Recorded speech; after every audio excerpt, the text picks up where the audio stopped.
Picture this: shadows stretching down a long, dead, quiet hallway, a heavy, locked door that absolutely everyone avoids, and a whispered rumor that just refuses to die.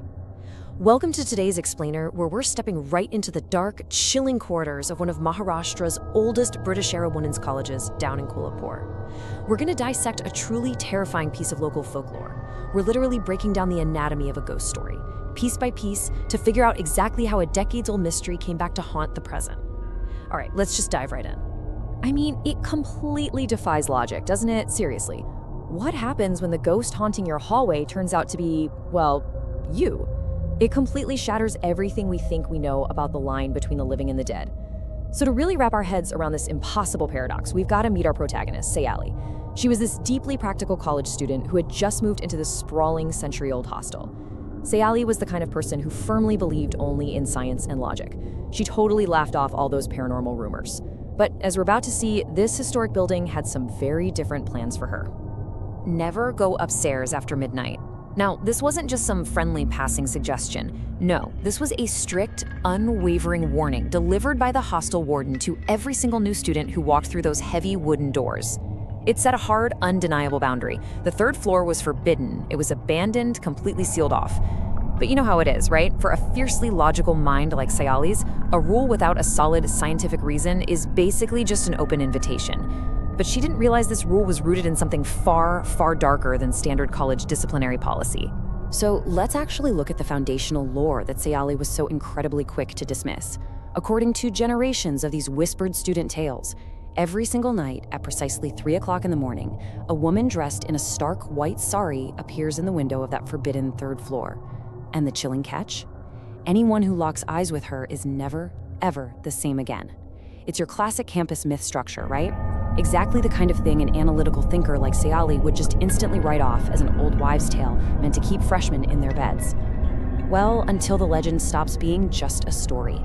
Her whole scientific worldview really starts to fracture on just her third night in the hostel. And the escalation, it happens fast. Step 1, she jolts awake and the clock reads exactly 3 a.m., the classic witching hour. Step 2, in the absolute dead silence of the night, she hears the distinct rhythmic sound of slow footsteps echoing through the corridor right outside her room. And then, step 3, the impossible evidence. She opens her door to a totally empty hallway, yet right there on the floor are fresh, muddy footprints stretching directly toward the staircase. The exact same staircase leading to the sealed third floor. Suddenly, her logic is actively battling some terrifying, tangible evidence. Just imagine that sound echoing off the century-old stone walls. Tap, tap, tap. Slow, deliberate, heavy. It's the distinct sound of something walking where absolutely no one is supposed to be walking. And at this exact moment, standing out there in that cold, empty corridor, just staring at those muddy tracks, curiosity finally beats out Sayali's logic. She breaks the warden's absolute rule. She places her foot on the very first creaking step of those old wooden stairs, and she begins to climb. The second she reaches the top, the atmosphere on that forbidden floor changes instantly. The air suddenly drops to a freezing cold temperature, literally biting at her skin. And as she walks down this long, pitch-dark hallway, every single door is locked tight. Except for one. One single door stands just slightly ajar, almost as if it had been left open specifically for her. Pushing it open, Sayali finds a room completely frozen in time. Thick, undisturbed dust is just coating every single surface, like a heavy blanket over a forgotten era. But resting right there on an old wooden table, completely out of place, is a major clue. Sitting on that dusty table was a faded black and white photograph dating all the way back to 1943. It showed a young teacher, Anjali Deshmukh, smiling beside her students. But when Sayali wiped the dust away and really looked closely, I mean, her heart practically stopped. It wasn't just a slight resemblance. It was her own face staring back at her from 80 years in the past. We're talking the exact same eyes, the exact same facial structure, even a tiny, highly specific birthmark right near her eyebrow. It was like looking into an impossible mirror. That impossible mirror completely upended Sayali's reality, and it pushed her to dig deep into the college archives the very next day. And the timeline she uncovered is genuinely chilling. So, it starts in 1943 when this young teacher, Anjali Deshmukh, mysteriously vanishes without a trace. Her body is never found.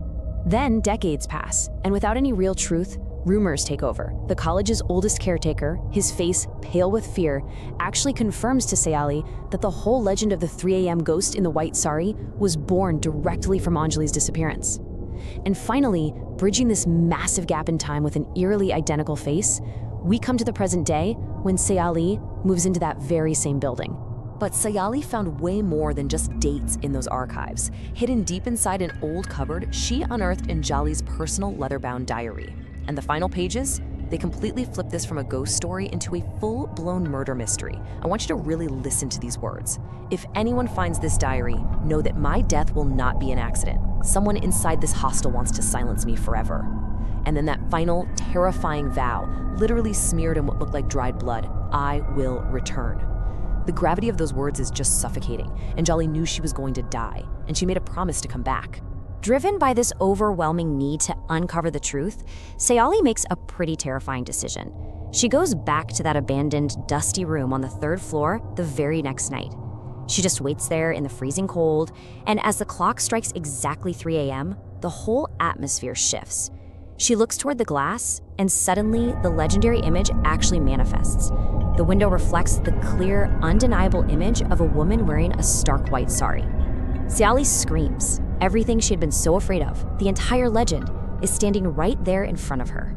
But then, the true horror of the situation really sets in. The reflection in the glass wasn't some ghost standing behind her. It was her own face. A sharp, explosive pain suddenly erupted inside Sayali's head, and out of nowhere, she was drowning in memories she had never actually lived. She saw these old wooden desks, classrooms from a completely bygone era. She saw students running through corridors. She remembered uncovering a terrible crime inside the college. And then, she remembered the murder. She remembered being murdered on that very floor.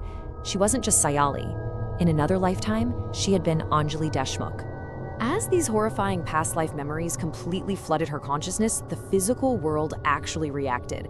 It was like the secrets could no longer be contained. The old, cracked brick wall right beside the window literally began to shake. The mortar gave way. These 80-year-old bricks collapsed one by one, crashing down onto the wooden floor. And hidden right there behind them, concealed in the architecture itself, was a tiny hidden chamber. The killers had made her disappearance look like a total mystery by hiding her body right there in the wall. Inside that dark void lay a human skeleton, the physical remains of Anjali Deshmukh. And here's where it all clicks. Hanging around the neck of that dusty skeleton inside the wall was a silver locket. Sayali completely froze when she saw it, because resting right there against her own chest was an identical silver locket, a piece of jewelry she had worn since she was a little kid, never knowing where it came from or why she was so incredibly attached to it. Tears just filled her eyes as the realization fully hit her. She hadn't chosen this college by chance. Her logic and science hadn't brought her here at all. She was drawn back. She had returned to finish exactly what she started 80 years earlier. 80. That is the exact number of years Anjali Deshmukh waited in the dark. With the discovery of her hidden remains, the police were immediately called in, and this totally forgotten case was officially reopened. The physical evidence dragged the hidden crimes of 1943 right out into the light of the present day. For the very first time in 8 long decades, the murder of that young teacher finally received justice. The haunting's purpose had been fulfilled. Sayali had answered the call of her past life. Now, you would probably think that solving the mystery would finally bring peace to this century-old Kolhapur hostel, right? Well, the legend refuses to completely die.